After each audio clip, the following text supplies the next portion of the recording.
Not tonight, Carlos. I have a headache. My name is Carlos and I am 34 years old. I work as a shift supervisor at Revenge Dyan, a manufacturing company in Phoenix, Arizona.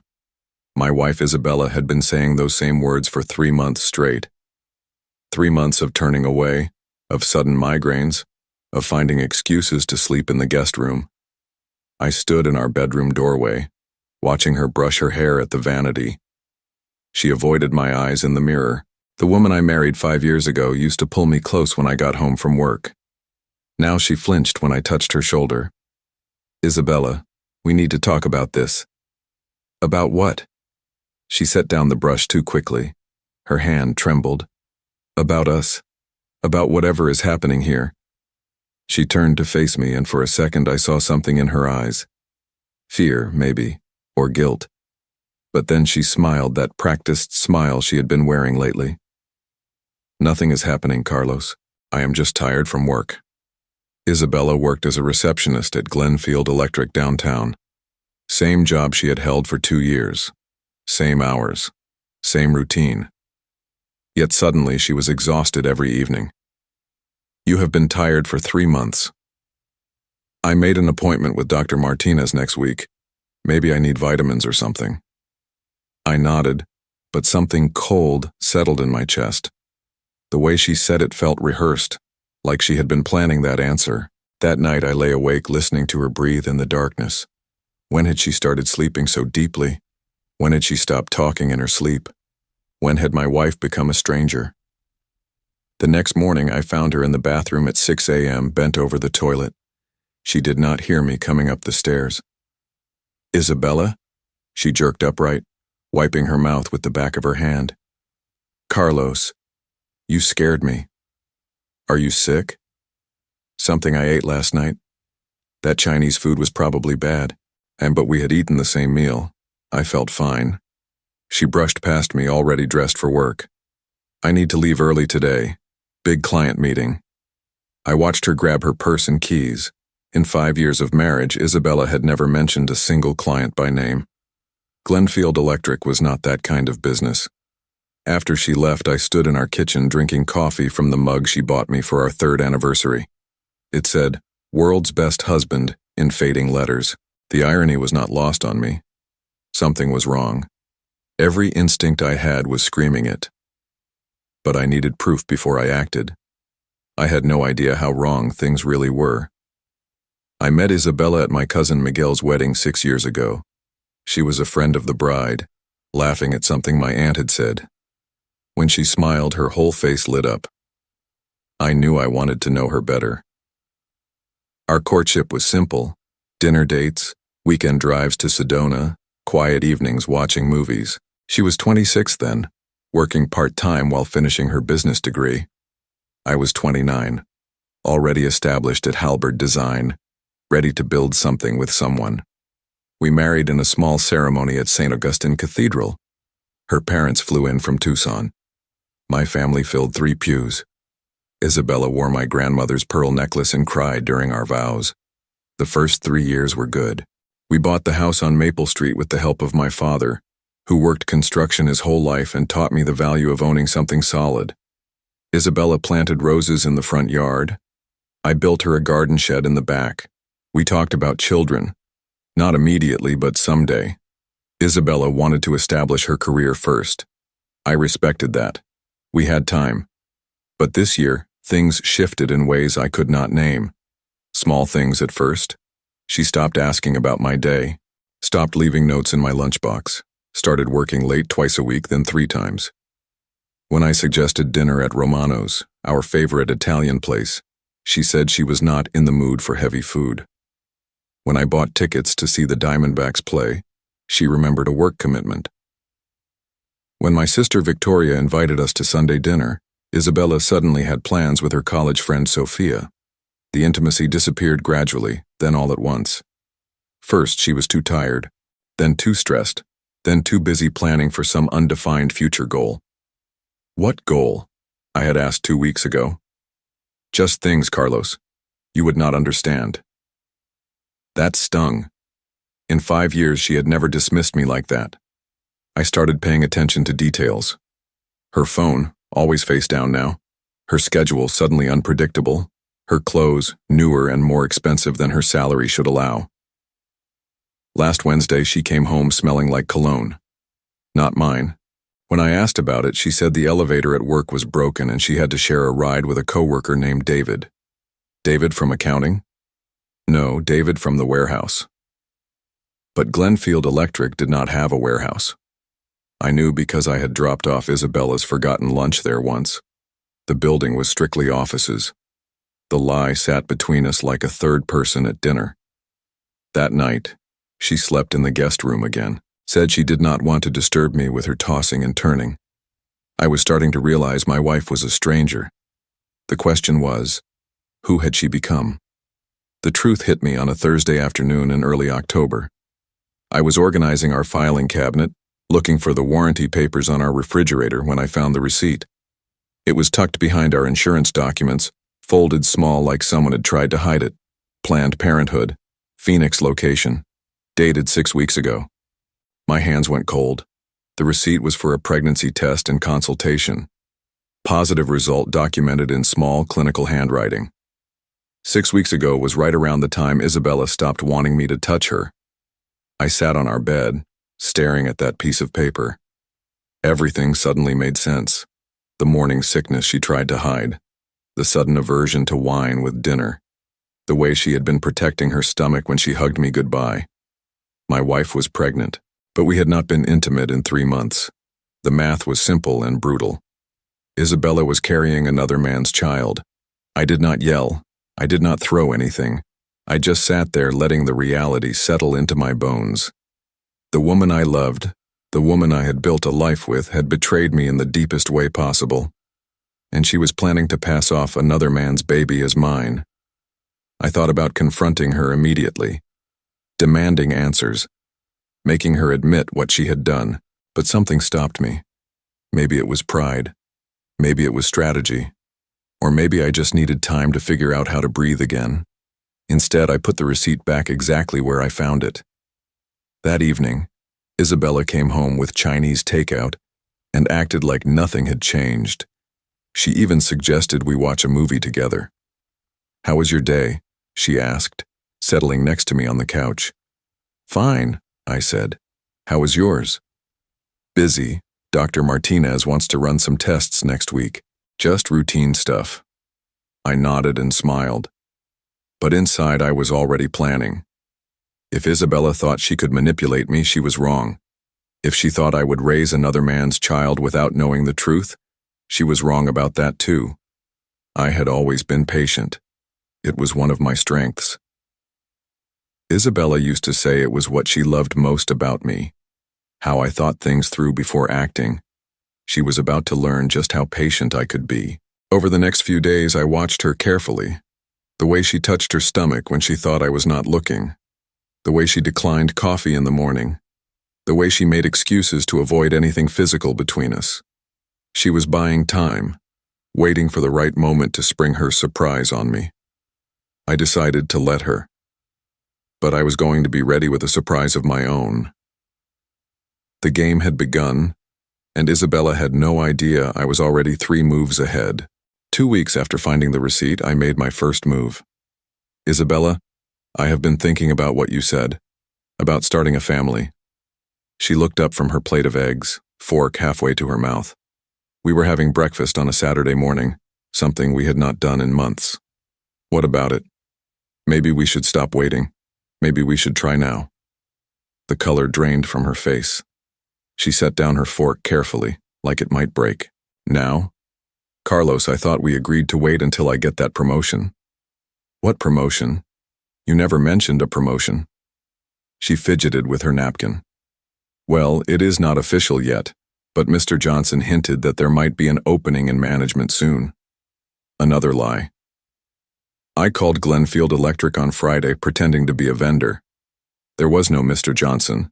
The company had 12 employees total, all of whom I could name. "How long do you think that will take?" "I do not know. Maybe 6 months. Maybe longer." 6 months. Right around the time her pregnancy would become impossible to hide. I think we should try now, I pressed. We are not getting any younger. Isabella stood up abruptly, her chair scraping against the kitchen tile. I need to shower. Sophia and I are going shopping today. What time will you be back? I do not know. Late. After she left, I sat in my truck in the driveway for 20 minutes thinking. Then I drove to the public library on Central Avenue and used their computer. I researched private investigators, divorce attorneys, DNA testing procedures. I took notes on a legal pad, writing everything in my careful handwriting. By the time Isabella came home that evening, I had a plan. How was shopping? I asked. Good. Sophia helped me pick out some new work clothes. She showed me a bag from Target. 3 loose-fitting blouses and a pair of pants with an elastic waistband. Maternity clothes disguised as regular clothing. They look nice, I said. That night, she slept in our bed for the first time in weeks. She even let me hold her, though she tensed when I touched her stomach. Carlos? Yes? Do you ever think about the future? About what you want our life to look like? All the time. What do you see? I was quiet for a long moment. I see honesty, I said finally. I see 2 people who trust each other completely. She was silent after that. The next Monday, I took a half-day off work and drove to downtown Phoenix. I met with an attorney named Patricia Hoffman, who specialized in family law. She was in her 50s with gray hair and kind eyes that had probably seen every kind of betrayal. I need to know my options, I told her. She listened while I explained the situation. The pregnancy, the timeline, the lies. Do you want to save your marriage? She asked. I want to know the truth first. She nodded. Get the DNA test, but be smart about it. Do not let her know you suspect anything until you have proof. What about the timing? If she is 6 weeks along, DNA testing can be done as early as 9 weeks through a simple blood draw, non-invasive. She would never know unless she specifically looked for it on her medical records. I left her office with business cards and pamphlets, everything I needed to protect myself legally. But first, I needed to let Isabella play her hand. That evening, she was unusually affectionate. She made my favorite dinner, beef stew with cornbread. She asked about my day and actually listened to the answer. I love you, Carlos, she said as we cleaned up the kitchen. I love you too. It was the truth, which made everything harder. I still loved the woman I married, but that woman might have been a lie from the beginning. 3 days later, Isabella made an announcement. I'm going to visit my sister Elena in Tucson this weekend. She is having some problems with her marriage. Isabella did not have a sister named Elena. She had one sister, Patricia, who lived in Sacramento and had been happily married for 8 years. How long will you be gone? Just Saturday and Sunday. I will drive down Saturday morning and come back Sunday evening. I nodded like I believed her. Give Elena my best. That Saturday, I followed her. I felt like a character in one of those television shows Isabella liked to watch, staying 3 cars back on Interstate 10, wearing sunglasses and a baseball cap like some kind of amateur detective. Isabella did not drive to Tucson. She drove 20 minutes to a subdivision in Tempe and parked outside a modest ranch house on Elm Street. A man came out to meet her, tall, athletic build, dark hair. He kissed her in the driveway like he had been waiting for her. I parked across the street and took pictures with my phone, the license plate on his red pickup truck, the house number. The way Isabella melted into his arms like she belonged there. They went inside together. I waited 2 hours, then drove home. That evening, I researched the address. The house belonged to someone named James Rodriguez, age 36, employed as a contractor with Morrison Construction. No wife listed in the public records. No children. Isabella came home Sunday evening with shopping bags from Tucson outlets and stories about Elena's marriage troubles. She is thinking about counseling, Isabella said, unpacking a new scarf. I told her it might help. Did you tell her about us? About our plans to start a family? Isabella hesitated for just a second. No, the timing did not seem right. Monday morning, I called in sick to work and drove back to Tempe. I waited across from the Elm Street house until James Rodriguez left at 7:30 a.m. Then I followed him. He stopped at a coffee shop on University Drive. I went in after him and ordered a coffee, 2 people behind him in line. He was on his phone talking quietly. I caught fragments of conversation. Told her husband she wants to start trying. Couple more weeks until she can tell him. My coffee tasted like ash. I left it on the counter and walked out. The picture was becoming clearer. Isabella and James had a timeline. She would string me along for a few more weeks, then announce her pregnancy as a happy surprise. By then, she would be far enough along that the dates would seem reasonable. I would be expected to celebrate, to be excited about becoming a father, to start planning for our future together. Meanwhile, I would be raising James Rodriguez's child and never know the truth, unless I stopped it first.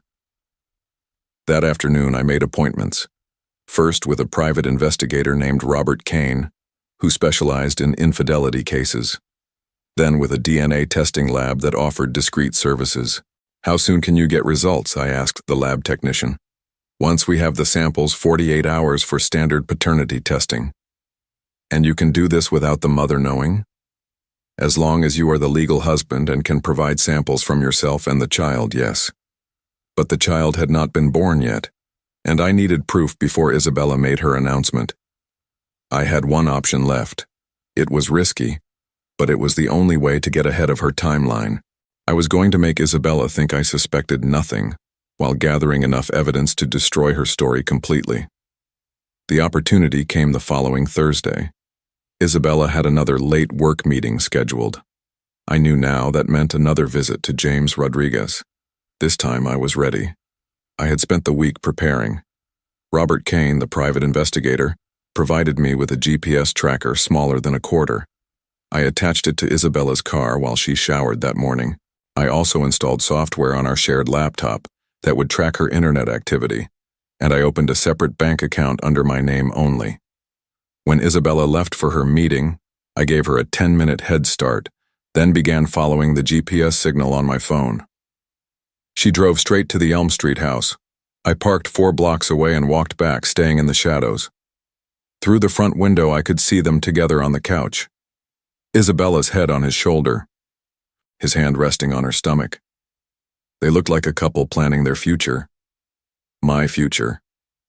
The one being stolen from me. I took photos from multiple angles, clear shots of their faces, timestamps proving when Isabella was supposed to be at work. Then I walked back to my truck and called Robert Kane. I need you to run a full background check on James Rodriguez, I said. Employment history, previous relationships, financial records, everything. How deep do you want me to go? Deep enough to know who I'm dealing with. The next morning, Isabella was unusually quiet at breakfast. She picked at her toast and kept checking her phone. Everything okay? I asked. Fine. Just tired. Maybe you should take a day off, rest up. She looked up sharply. Why would you say that? You have been working so hard lately, all those late meetings. They are important for my career, Carlos. I know. I am proud of you. The lie came easily now. I was learning to match her deception with my own. That afternoon, Robert Kane called with preliminary results. Your wife's boyfriend has an interesting history, he said. 3 previous relationships that ended badly. 2 domestic disturbance calls to his address in the past 5 years. And he is currently unemployed. Unemployed? But I saw him leave for work. He was laid off from Morrison Construction 6 weeks ago. Outstanding child support payments to an ex-girlfriend in Flagstaff. He is behind on his mortgage by 3 months. 6 weeks ago, right around the time Isabella got pregnant.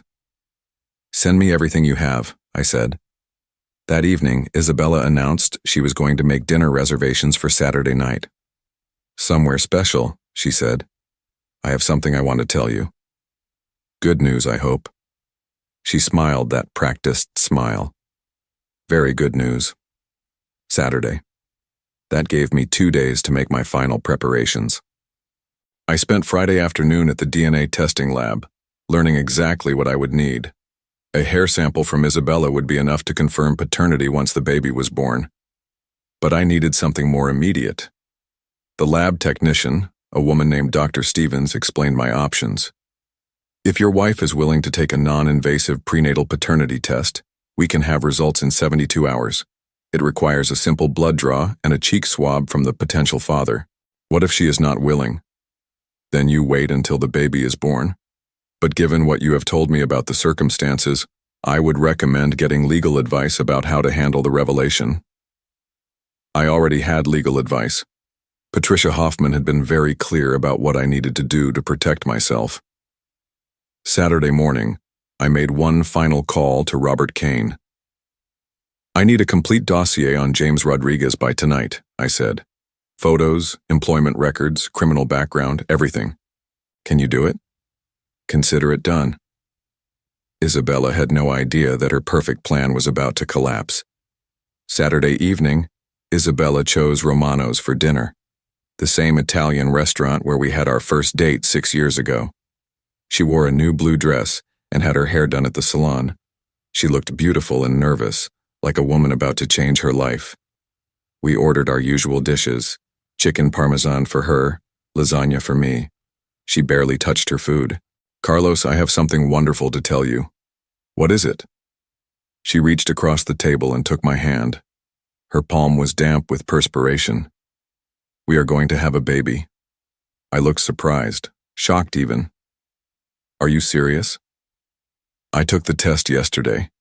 We are pregnant, Carlos. After all this time trying, it finally happened. The lie was so smooth, so practiced. She had probably rehearsed it for weeks. Isabella, that is incredible. When did this happen? When are you due? The doctor thinks I am about 6 weeks along, so the baby should come in late spring. 6 weeks. Right on schedule. I stood up and kissed her forehead.